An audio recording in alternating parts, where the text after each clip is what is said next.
And I remember I was like watching it and I paused it and I literally went like this in my living room. I was like, this is so good. I was like, Loka, this is so good. I was like, I always talk to my dog. I'm like, Loka, I have to do this. I'm Andy Erwin, and this is The Storytellers.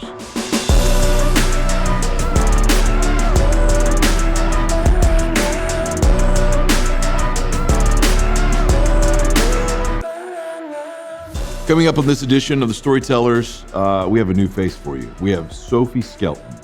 And she takes over the role of Shannon now in the new I Can Only Imagine 2.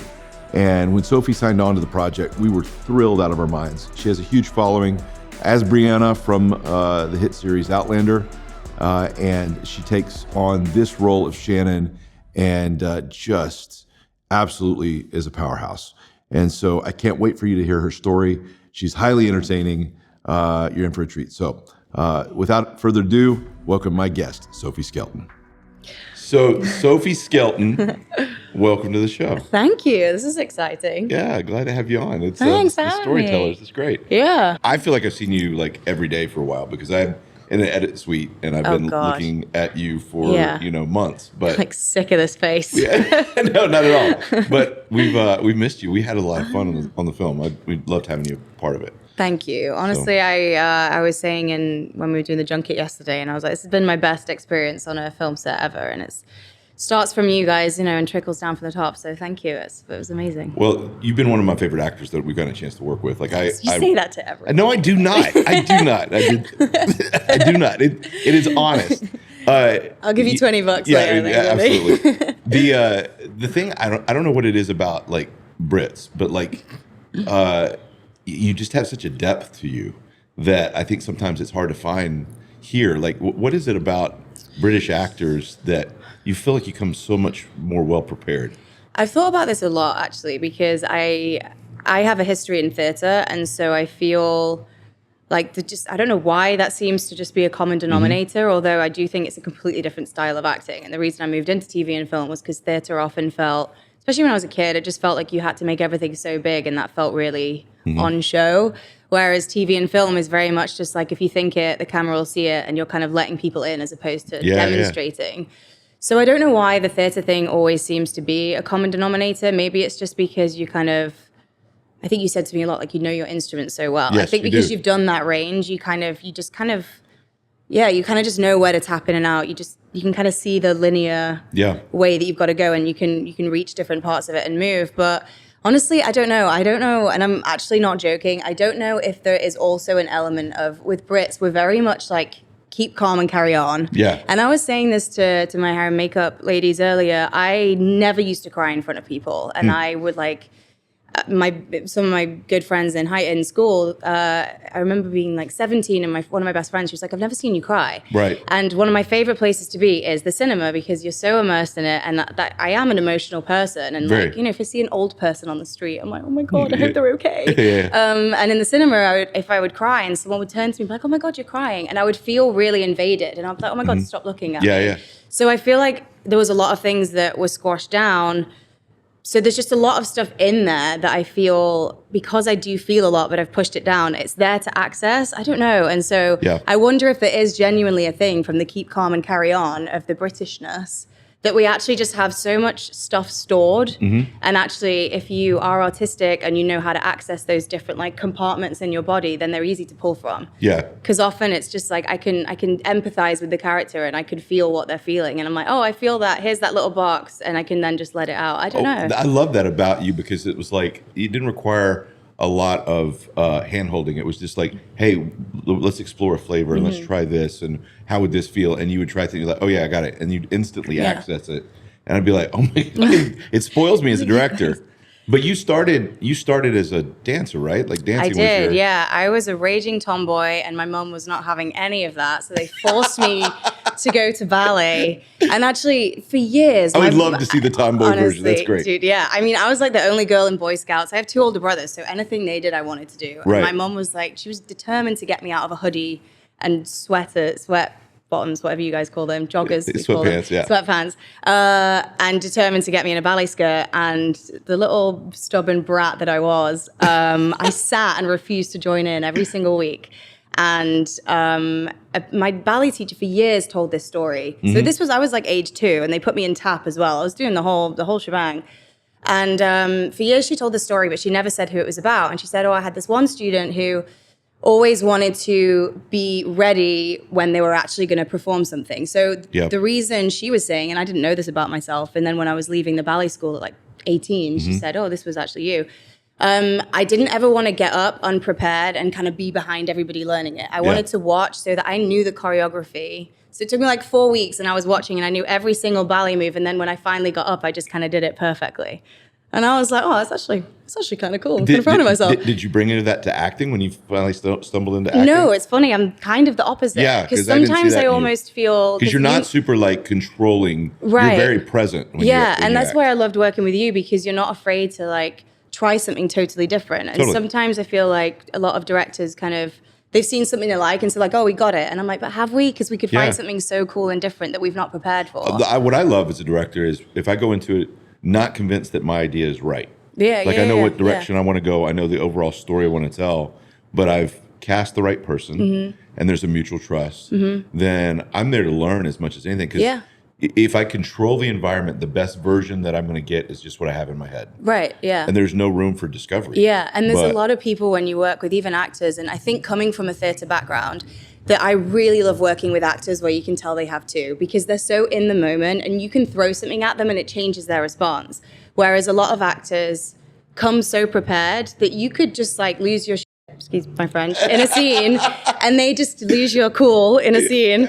And they just, I also never used to swear, and then being in this industry, I have a horrible potty mouth. I love and that I need about to be you. Better. It's so contradicts everything about your personality, because you can swear with the best of them. I'm just like, my dad used to make me write lines as a kid. And if I swore, he was like, you should not swear in front of your mother. And I pay my brother to do the lines for me. I love it. Anyway, and some people just, it's like acting with a brick wall. And I don't mean that in a bad way. That's not always bad. But I just prefer somebody where you can throw a curveball and they go with it. And it's so exciting because you never know where the scene's going to go. And I loved that working with you, because I'm the same. I don't know, obviously I know my character, but I can always, if I know my character's psyche, then if you throw a different direction at me, I can justify why they would do it that way. And if I can't, we'll talk about it. And so it's really fun when you give a note and I'm like, oh man, I didn't even think of it that way. Yeah, let's try it. And then sometimes that's where the magic happens, because you're not watching It's very much jazz music, and it's just, improvising and having fun and just listening to the other person and discovering stuff.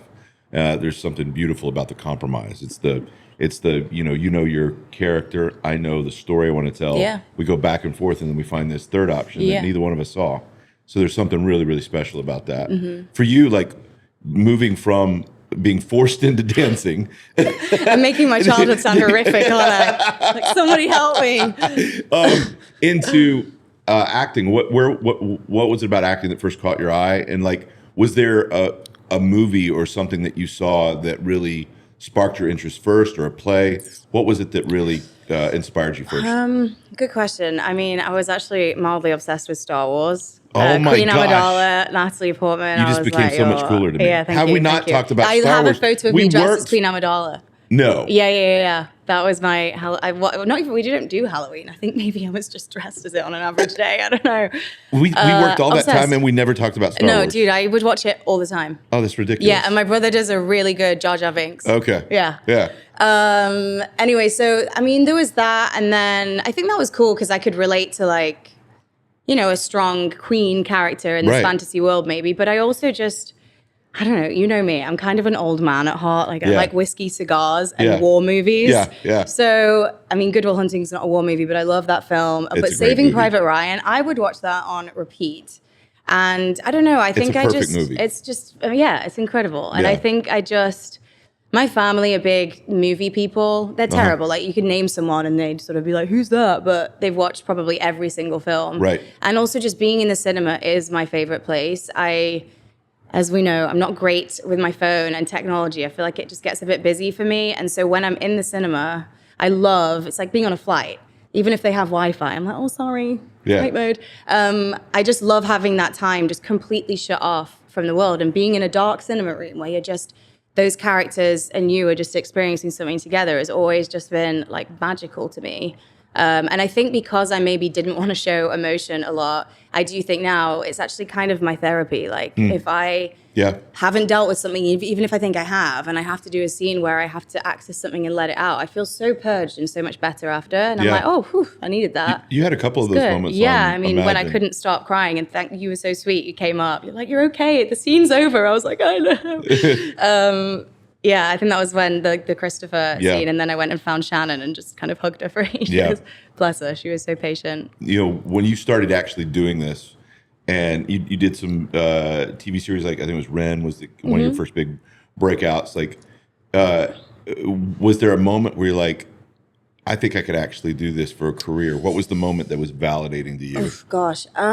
So Ren was still very much like just trying. So that was something I used to scout. So I worked the late shift at Clinique for years, and worked all weekends and like holidays and whatever, and that would pay for me to get the train to London to go to my auditions. Right. And at that point in time, being Northern is kind of cool now. Okay. But that point of time, you would go to London with a Northern accent, and they would just be like, "Ew," and they were so rude. So like in London, like the Northern it's kind of like what they just think in the South here. In the United States, we're I'm like the redneck of England. Redneck, yeah. Hence why now my accent's a bit more posh, and my family really take the mick out of like tease and me. I worked really hard to lose my Southern accent. And I love the Southern accent, but now the Northern accent's cool. So sometimes I'm like, oh, I'll just pretend I've still got it. Like, I don't know. But yeah, so for a long time, that was how I would pay to go to my auditions, and you know, it was a slog for a long time. I would miss school, and my teachers knew why, but no one at school knew why. And I remember my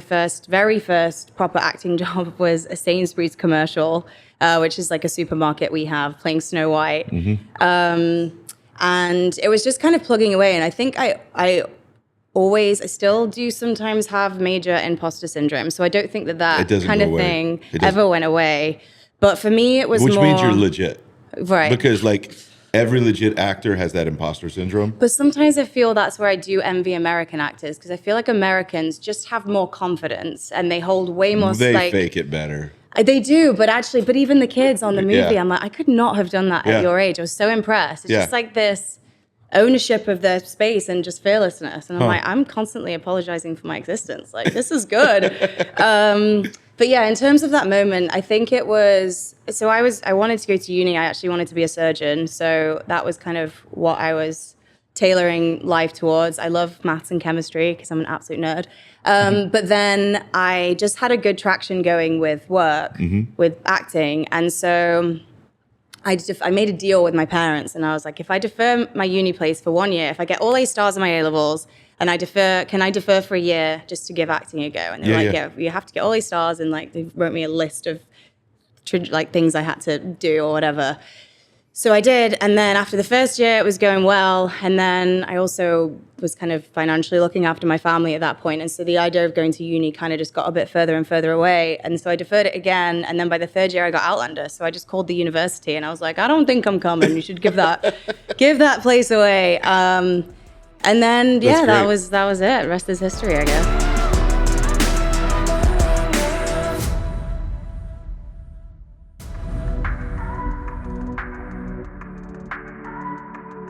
Well, I mean, to step into like a show as, iconic as Outlander with a huge fan base, and to do that 3 years out of the gate, like that had to be both exciting and really terrifying at the same time. It was. I mean, because I also felt, it's like I really struggled when all my friends, because I'd been acting since I was maybe like 15 at that point, sort of properly being paid to do it. Sure. But I was trawling through, I would get an IMDb Pro subscription, I would trawl through to see what was being made. Yeah. I would call offices and find their email. I would write handwritten letters Wow. to loads of directors. I would look through the paper and find out if a director was doing a speech, like a talk. I remember Danny Boyle, so I worked. I saved up. Danny Boyle. So I saved up to go to Liverpool on the train to watch him do a talk, and I mustered confidence out somewhere What did you say to go him? up to him at the end, and I was like, "Hey, I'm from the North too.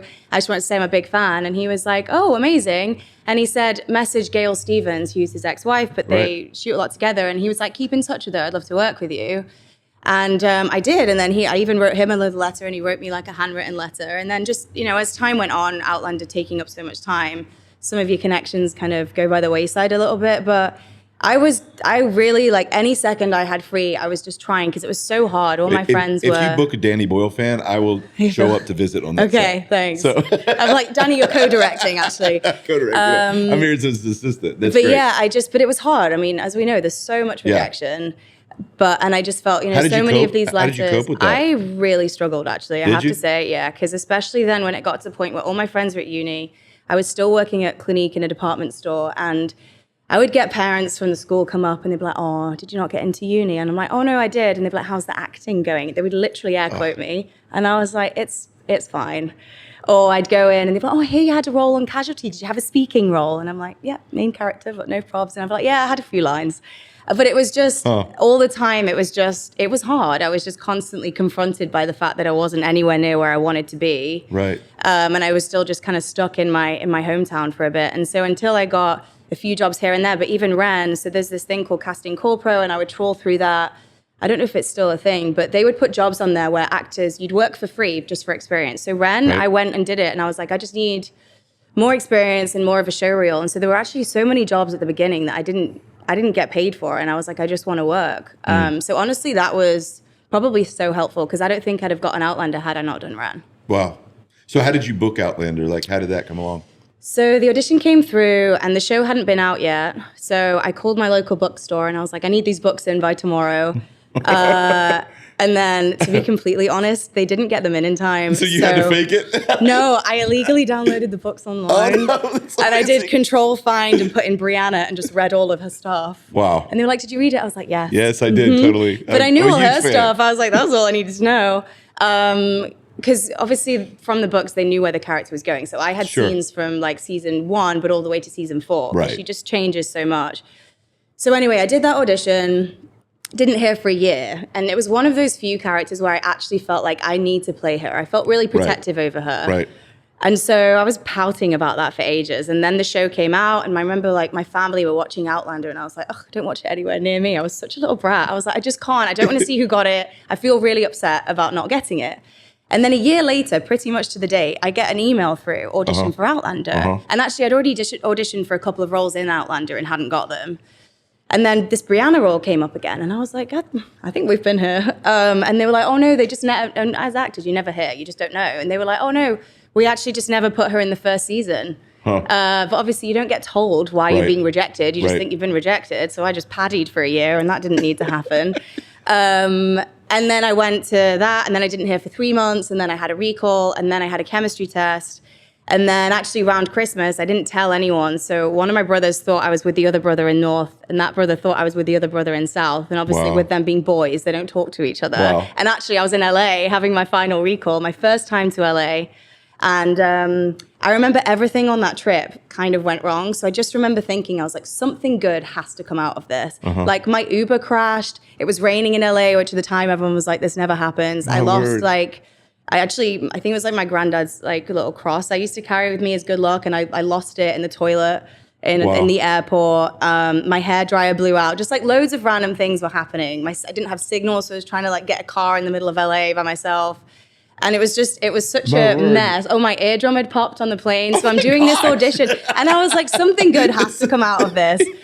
Everything short of being ridiculous. Struck by lightning. Yeah, honestly, seriously. So I was like, okay. And that was my final chemistry test with Katrina, who then played my mom. And then it was my first time to LA, so I hadn't really experienced jet lag that much before either. And so I think I slept for the majority of the next day when I got back to London. Meanwhile, my agent had been calling me and it had been going to voicemail. When I finally got through, he's like, yeah, they've offered you next week, go to Scotland and start the whole thing. So it was mad. Yeah. So, and that was game changer playing Brianna. And like, with that show, you were on there for 8 seasons? Yeah. I came in at the end of season 2 and then we just finished season 8. So yeah. 6 seasons. So,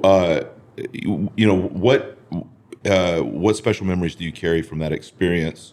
I mean, it was a difficult show. It was probably very difficult. It was. I knew it was difficult when I was in it, and there's many things that I won't go into, but I think when I came out of it, I think I realized just how hard it was, especially when you go to other sets. And our set wasn't like this, but some people, if they can't get a coffee, you're hearing about it. And I was Right. like, dude, we were filming in the middle of nowhere Right. with like there was one Christmas where I was filming and Brianna was dressed for spring. So I'm just wearing like a t-shirt and jeans. It was minus 11 degrees Celsius. It was called The Beast from the East. I ended up pretty much getting pneumonia because in the scene as well, I had to fire a shotgun.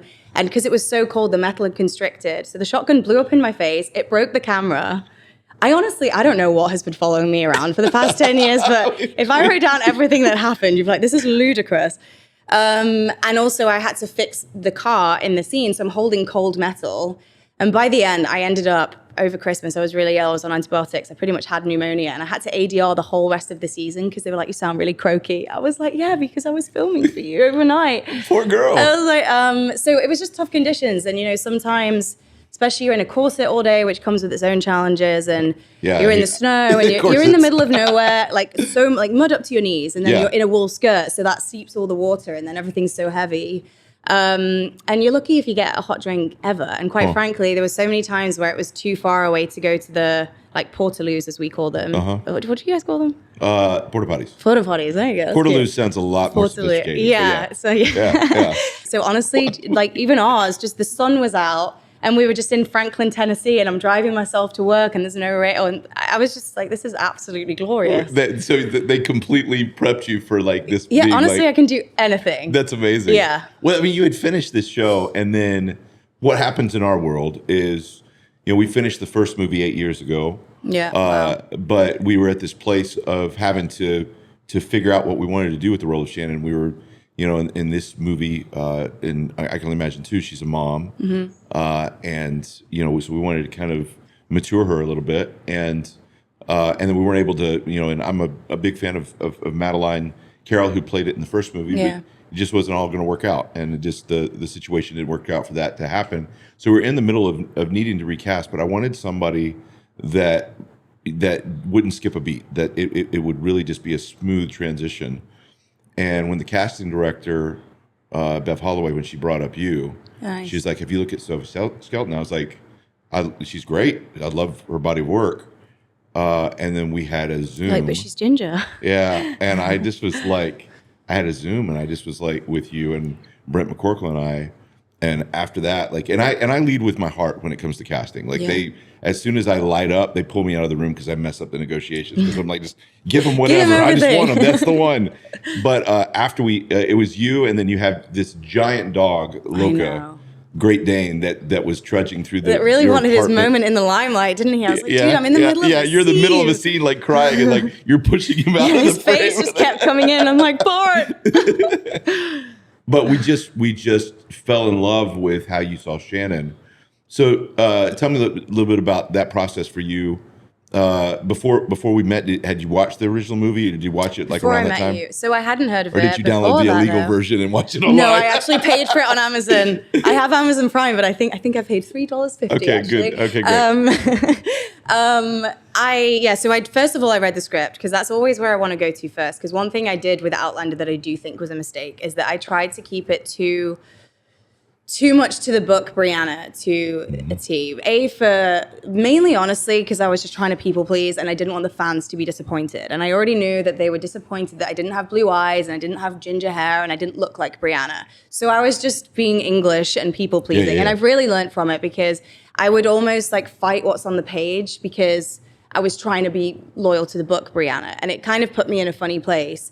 And it took me that was a hard lesson to learn. And it's unfortunate that I learned it kind of in the limelight, if you like, but it was a very valuable lesson. So with Shannon, I could easily have fallen into that pattern. So I went with the script so that I had my gut version of who she is first. Yeah. And I just feel like I got her. You guys wrote it so beautifully. It's kind of, you can't not warm to Shannon. She's just amazing. She's amazing. And then I watched the movie and Madeline did an incredible job. And I was like, okay, so what we were lucky with in the script is that we have almost an easier transition, and then we have older Shannon. So I kind of wanted to honor Madeline Shannon, and then I could honor real life Shannon. But actually, it just felt that by playing script Shannon, those kind of things just came easily anyway. Yeah. It just kind of came from the gut anyway. And obviously, just the more I talked to actual Shannon, I also felt like she and I just had a lot in common, and even the Christopher storyline. I'm very protective over my brothers, right? And she and I talked about that quite a lot. And then just some of it, I think, was just random kismet stuff, because I remember being at brunch with Shannon and Cindy, and I was talking about my finger because I broke my finger a couple of years ago, and Shannon was like, I broke that finger. And I was like, you did not. My gosh. And then we just sat in the middle of the Four Seasons lobby just comparing our broken hands. Cindy was like, whoa. So there were just a few things where I just felt like, even though we lived on different sides of the world, I just really, really understood her. So it actually felt easy in that way. And then obviously there's the pressure of playing a real person, because you want to do them, you want to do them justice. So that was always in my mind. But Shannon was so generous, and she was kind of, you know, she's yours now. Like make me you, essentially. So I did watch the film before I met you guys. And I remember I came prepped with my Southern accent, and you're like, just general. I was like, oh, I really want to do my Southern. I perfected it for you.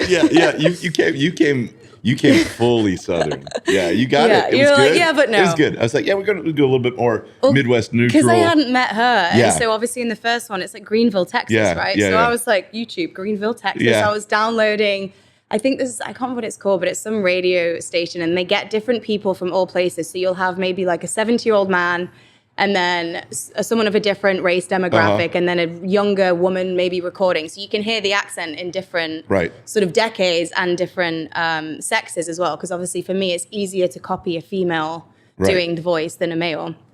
So I'd kind of like Greenville, Texas, and I was like, I got this. Yeah. And I went in, and you guys like, well, just do general. And I was like, oh. Oh, yeah. You got to watch the light go out of your eyes. And then you're like, we don't like our accent. I was like, I love your accent. Yeah. Well, your boyfriend has quite a he does. And he gets insecure about it. Really? Yeah. He's like, oh, you don't think I sound redneck? I was like, it's whatever you're doing is working for me. That's hysterical. I like it. That's hysterical.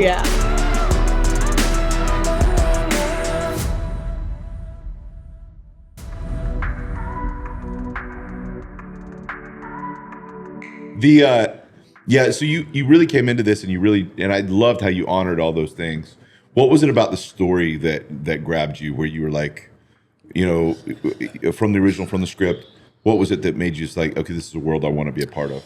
So because I read the script before I watched the movie, because that was like different layers of love, essentially. Yeah. So when I read the script, first of all, I'm a sucker for a true story. Yeah. And this is one where, and this is what I love about some true stories, because sometimes we're making up wonderful fake stories, but there's stuff out there that is so ridiculously real. Like if you, and we didn't even include loads of it in the movie, I think there was something else. So the week that Sam got diagnosed with diabetes, Christopher died, and then I think there was also like a house fire or something. Yeah, and then one of their uncles, the kids was and it's just stuff. If that was fake, if that was just written like fantasy, you would think it was just ludicrous. You'd be like, okay, this is a bit far-fetched. But genuinely, I'm like, all of this stuff happened. And so already, I think I just felt so kind of like tight-chested, but in a good way. I just felt for these people so much. And like I said, Shannon's just, you just can't not love her. She's got this gorgeous humor, but she's like just this warm flame, and everyone, you can't help but like moth to her. She's just amazing. And I think I also just really admired the fact that, and she and I talked about this too later on, she kind of said, why would people want to know my story? I'm just a stay-at-home mom. And I was like, dude, you're like the unsung hero of keeping everything together so that other people can go and, so that Bart can go and build on that. He couldn't do what he's doing if you weren't doing what you're doing. And just also her strength and resilience and her patience. I just really admired the way that she handles things with such grace. Like honestly, her world is crumbling around her. She's dealing with her own grief, and she still manages to like keep this mum game face on for the kids. And she's really patient, trying to pull Bart out. Meanwhile, he's not supporting her when she's suffering grief of the loss of her brother. And I was just like, this woman she's a superhero. She's amazing. And also just the way it was written. I mean, just the banter with the band, just the whole thing. It's rare that I get a script where I'm like, this is beautiful. And I can often tell, because sometimes I'll be reading a script and I'll be like, okay, page 25, I'm going to go make a cup of tea. But I just didn't move, and I just read it. And then I watched the movie, and I was like, just the way you shot it as well is so my cup of tea of like, just close it. Like, I love when you say more with less words. And I hate when I think coming from TV as well, you feel that sometimes you're insulting your audience and it's like exposition all the time. You don't have to. And I'm like, remember when we left 2 weeks ago? And I'm like, oh. And so on this, and the audience is smart. You don't have to tell them that the water's wet. And that always takes me out of something. And so less is more. And this movie, it was just incredible. And I remember just everyone, there was no week there's no weak spot. It was just amazing. And Thank I you. remember I was like watching it and I paused it and I literally went like this in my living room. I was like, this is so good. I was like, Loka, this is so good. I was like, I always talk to my dog. I'm like, Loka, I have to do this. We have to do this. And I'm like, play again. That's incredible. And it just was, I've got goosebumps now. Honestly, you're amazing. And the way it was shot, everything was I'll give you that $20 that you gave me seamless. earlier. Yeah, I'll give thank that you. back I'm to you. 30 actually. You're 30. No, but honestly, I was really, really blown away. And it was Thank one you. of those where I was like, I have to be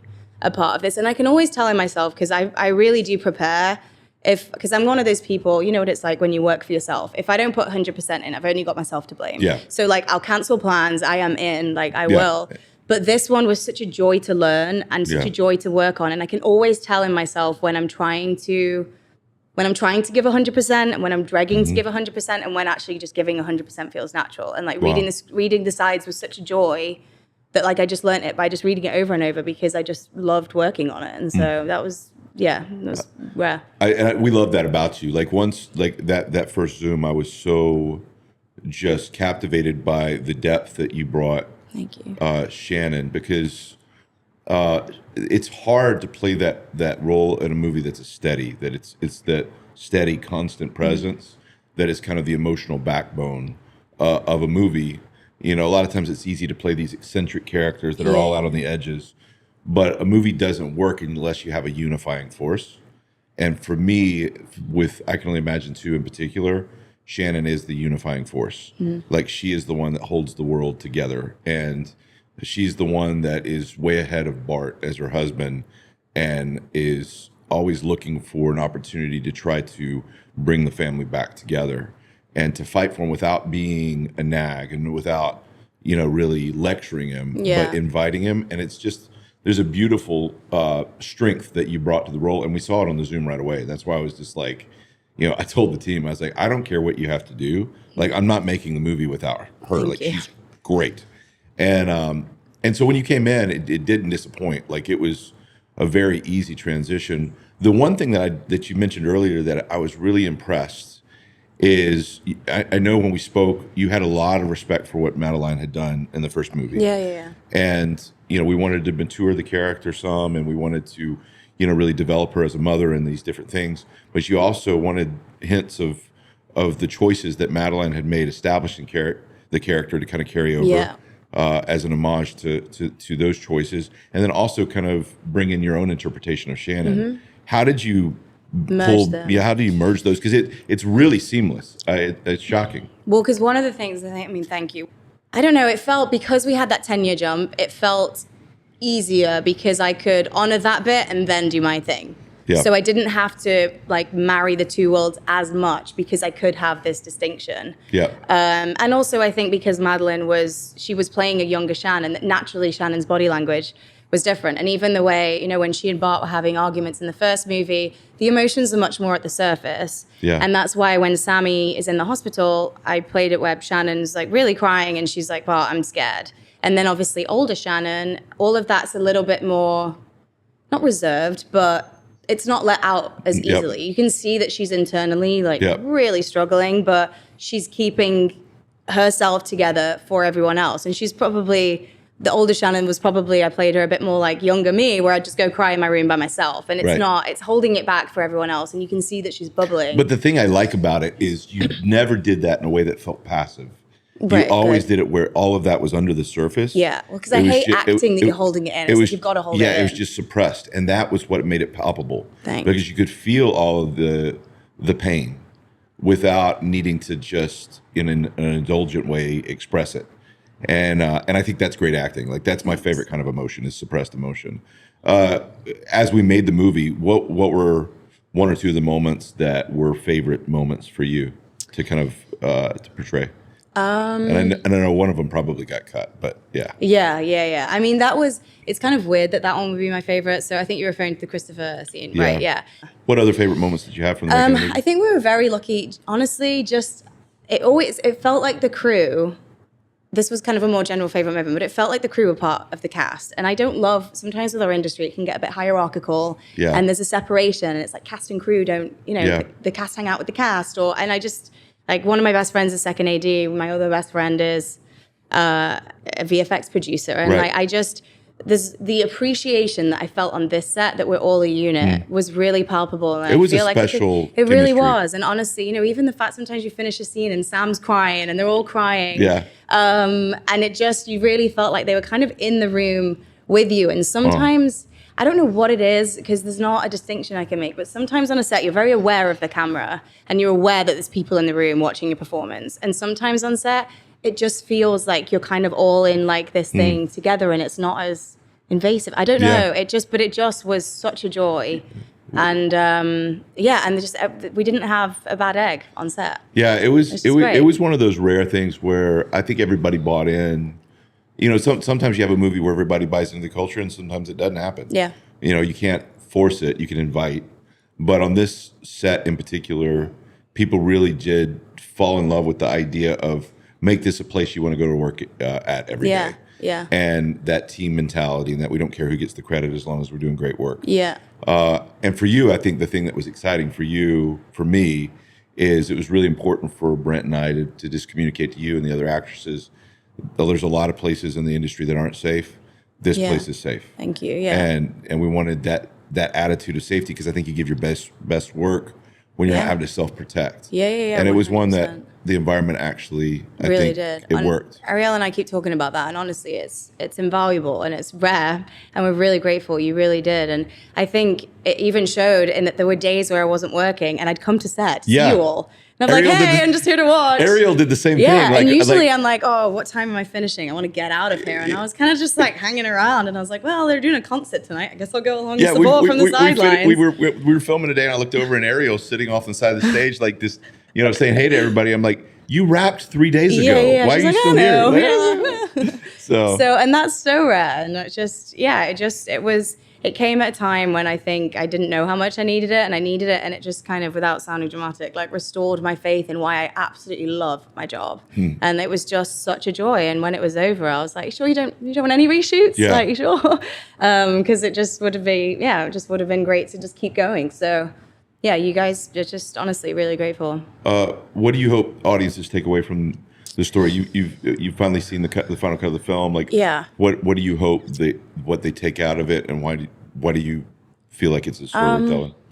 I think from a purely kind of Shannon character point of view, I think the unsung heroes of kind of keeping life together, and even Shannon saying to me that she kind of felt like, why would people want to hear my story? I'm just a stay-at-home mom kind of thing. And I think that there is that thing now, that kind of phrase does come up, like just a stay-at-home mom. And I think just taking away how much to appreciate, like the behind-the-scenes heroes of our lives. And I think mainly just recognizing that, it is okay to ask for help, and it's not weak. It doesn't emasculate you. And if you don't want to do it for yourself because you're too proud, please notice how it's affecting those around you that you love. And you would do anything for the people you love. So just reach out. And you don't have to, even if Bart sometimes had just said to Shannon, like, I'm really struggling. She can see that. She knows that. She knows his mind, but she knows his mind better than he probably knows his own. But just communicate. Like, it's okay. Yeah. And I think that's such a big thing, because especially coming from a British culture where it's like, don't talk about it. It just talk about it. It's fine. I love it. Well, just as we wrap things up, one of the things that we do on the podcast at the end is I always love, we're all about, like, I'm a cinephile. I love movies. So I always like to know the top 5 movies. Oh, gosh, and one of them has to be cheesy. So. I can do that for you. That's fine. Well, actually, I don't know if I should even say this. So Dennis Quaid, Parent Trap was one of my favorite movies. Oh, you never brought this up either. My niece is called Hallie because of Hallie from Parent Trap. Oh my gosh. And my goddaughter's called Hallie. Oh my gosh. I don't think that one, maybe that one is because of Parent Trap. But yeah, my niece is called Hallie. My brother was like, we've called her Hallie for you. That's fantastic. And she's she's 2 now. But so when I got this, it was Dennis. I was like, Parent Trap. Okay. So Parent Trap. America's Not that Dad. that one's cheesy though. A cheesy one, there's a film called Uptown Girls, which is Dakota Fanning, who I always loved as a kid. Watching her as a kid, I was like, you are amazing. Dakota Fanning and Brittany Murphy, great film. Yep. Good Will Hunting, obviously. Yep. Perfect movie. I said Saving Private Ryan. Yep. Perfect movie. And oh gosh. And if you had to choose one of the Star Wars, which one would it be? I guess, Return of the Jedi comes to my head. That's awesome. I will accept that list. For us, like, you were a delight to work with. And I can't wait for audiences to see your Shannon, because you did her justice. And and you're wonderful in this film. So thanks for being part of the movie, and thanks for being on Storytellers. Thank you. Thanks for having me. Appreciate it.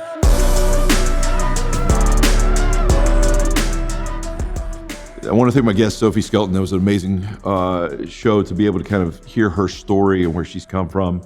At Kingdom, we love actors. We absolutely love people that have that storyteller heart, that they inhabit a character and they bring integrity to it. And I just, on this movie in particular, Sophie had such a huge task to really create the character in Shannon, taking over the role from an amazing actress that really established who that person was, but taking it and really kind of nuancing it and taking it with her own interpretation. And just all of the thought in how she does her craft was amazing. And you can tell how personal it was to her. And so I think, for our, audience, especially filmmakers, actors, I just think there's something really cool happening in faith film that for a long time, faith film was scary. It was the idea for really seasoned actors to be scared to step into these waters, afraid that it was going to do something cheesy or hurt their brand. But there's just a renaissance going on in faith film as a whole that is attracting more and more people. And so I'm excited to see what happens. And then the conversations that have as we accept people on their journey, allow them to be a part of the craft and ask those questions, and ultimately experience a redemptive story like that puts hope and good into the world. That pool of talent is widening. And so to pull somebody from across the pond in England to be a part of this project was amazing. And so just be encouraged, continue to refine your craft.